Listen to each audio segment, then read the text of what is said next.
Wait, shit, what's the name of the next song? What's the name of the next song? What's the name of the next song? You know what? Intro. You're what's the name fucked. of the next song? No, what's the you name don't of the get an next song? intro. What's the name of the next song? What's the name of the next song? What's the name of the next song? I don't want you to know. I don't want to know the name of the Yeah. next song. I don't want to know the name of the next song. Well, too bad, you do. What's up, guys? What we're doing today is the Fleetwood Mac Rumors album. We've been doing it. We're 8 songs in. This is the 9th song, so we're 9 songs in. My apologies. The last one was fucking incredible. It seems to be a running trend that we say that in the beginning of these videos now. Great. Really good. If you want to go check any of those out, they're all on the channel. You could just go anywhere on the chain of all of them. We've got a playlist. We'll have a playlist for them as well, so you can go through the playlist if you wanted to. I did a solo reaction to their self-titled as well. I was not as educated then, so please forgive me for getting the band members confused and getting a few bits confused there with maybe the writing or something. I don't know. But if you go back and watch the early reactions if you want to, because on this album, I really liked all the songs off of there. And yeah, this album so far, it's 8 for 8. We are loving this so far. So much so that we were considering after the chain being like, oh, we'll cut it off and we'll record the rest another day. And then we made a decision. We're like, oh, we'll do a few more. And then we heard the last song and went, oh no, we've got to continue now. we've got to finish this now. So what we're going to do in this song, and what we've been doing, is we're going to listen to the last 10 seconds of the previous song, which was You Make Lovin' Fun, and kind of watch how it transitions into I Don't Want to Know. So let's go. It's going to be flashbacks how fucking good that outro was. Yeah.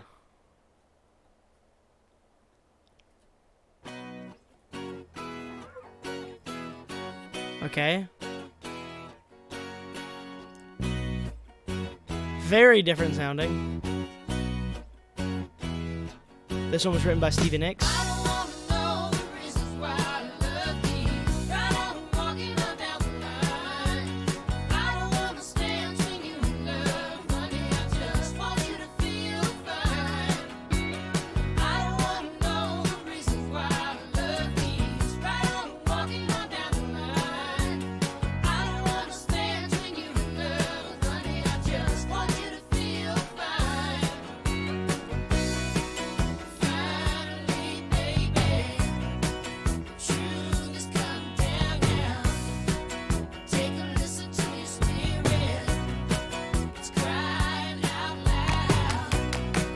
Nice little clap.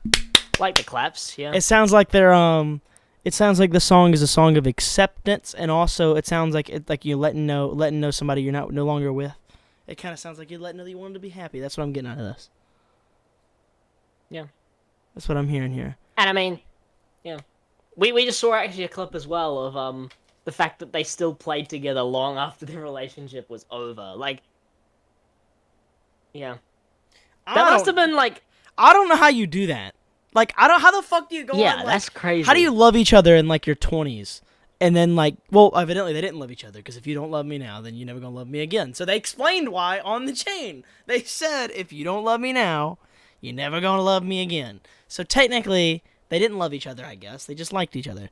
And they were with each other. That's kind of it sounds like they did love each other, but they fell out of love. If you don't love me now, you'll never love me again. And they knew it was never coming back. Well, if they fell out of love, then that makes sense how it could have lasted. I'm surprised they never fell back into love at some point. But maybe they were right. You don't love me now, you ain't never gonna love me again. Maybe they were right. No, they probably just realized at some point that they weren't the one for each other, and that's probably why nothing ever clicked again. You know? Yeah, I don't know. So, oh no, you never know. You don't know what happened behind the scenes. Yeah, we don't know. They could have been getting jiggy with it. We don't know what happened in the tango and the night sessions. You don't know what happened in those late night writing sessions, the studio sessions. God knows what happened.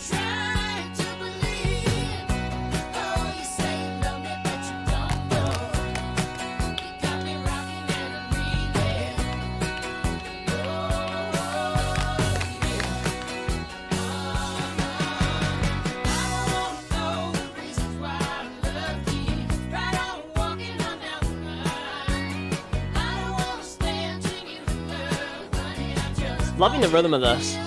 Yeah. Another classic example, drum, bass, guitar.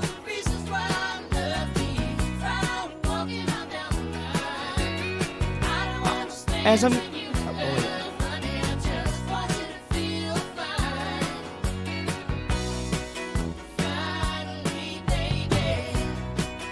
I just want to note, like, we have to pause by the way for copyright. I gotta keep saying that so you guys don't think we're just pausing to pause. You're probably skipping this anyway. But I want to say something that, like, the more I get into instrumentation, I'm starting to become obsessed with instrumentation. That's where I'm going in my life. I can fucking tell it. Like, I can tell now that's my calling. I'm learning as many fucking instruments. I'm going to be producing music. That's what I want to do, okay?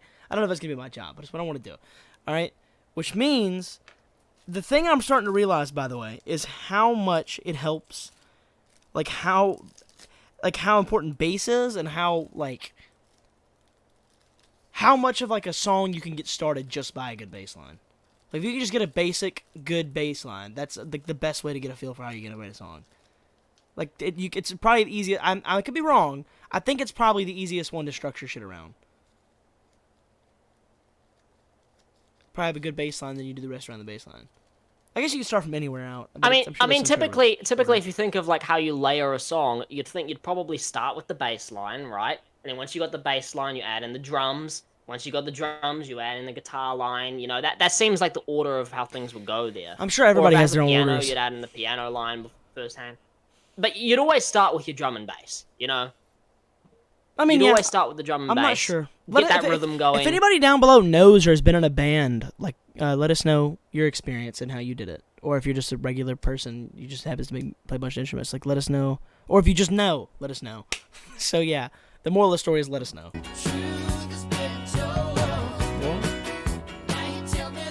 Good message.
Oh, I forgot to pause it.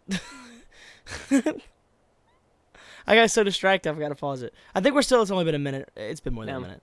It went about a minute and 30 seconds. Let's just hope we didn't get copyrighted. Oh, let's hope for the best. Yeah, 20 more seconds. Might as well let it run it now.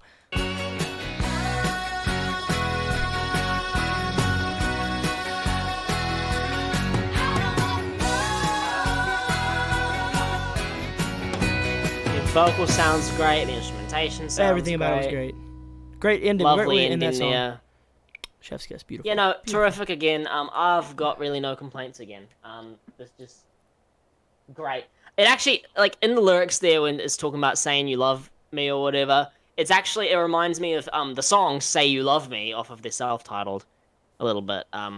It says that just lyrically it reminds me. It says of that. that Stevie Nicks and Lindsey Buckingham made this song before they were in Fleetwood Mac, and they held on to it until this. Yeah, they used to play it at shows. Look as well. No, look, this is actually a note as well. The band decided to use "I Don't Want to Know" on Rumors instead of Silver Springs. Another Nick song, which is funny because Silver Springs is actually the bigger song. Due to time limitations on the vinyl, and it ended up being the... Due to time limitations on the vinyl album medium, they recorded their tracks without her knowledge, so without her knowing. Lindsey Buckingham sang both her lead part and the harmony. The band told Nicks after they did this, and though she was angry at first, she decided to allow the song to be on the album, or else only 2 songs she wrote would have been on Rumors. Oh, okay. So the only other 2 songs she wrote was "The Chain" and "Dreams." Wow. That's pretty first fucking... of all, she wrote like the 2 greatest songs here. I have to say, if I were to say that maybe that there was 2 most impressive songs. Okay, so "The Chain" was written by all of them. Wait, did I just see that right? Does he just say "fuck" at the start of "The Chain"? Yeah, it says that. It says he said "fuck" at some point. Yeah, you did. You saw it right. No, "The Chain" was one. She helped write "The Chain," but she wrote "Dreams" and Go Your Own Way was written by Lindsey, right? Yeah. We're getting a little carried away right here, but either way, the point No, is. she did. She only wrote those two because Secondhand News tracks 1, 3, 4, 5, and yeah, those were all Lindsay. Songs 6, also 4, and 8 were all Christine McVie, and that one there was also was Stevie and Lindsay. So yeah, she only wrote those 3 so far. So yeah. I don't want to know. The song we just did is that's the video you're watching, guys. It is. Yeah, see, it said it was written yeah, by Steven, Lindsay and Stevie. No, this one was just written by Stevie Nicks. Oh, just Stevie. Yeah, this one's but just it was Stevie. sung by Lindsay. Okay. Yeah, he did some of the backing. Yeah. Anyway. Yeah, great song. I think we've said enough now. Dylan, I think it's where you say 9 for 9. 9 for 9. Dylan, I think this is where you say goodbye. Goodbye. That's how you would say it. Goodbye. Bye, fellers.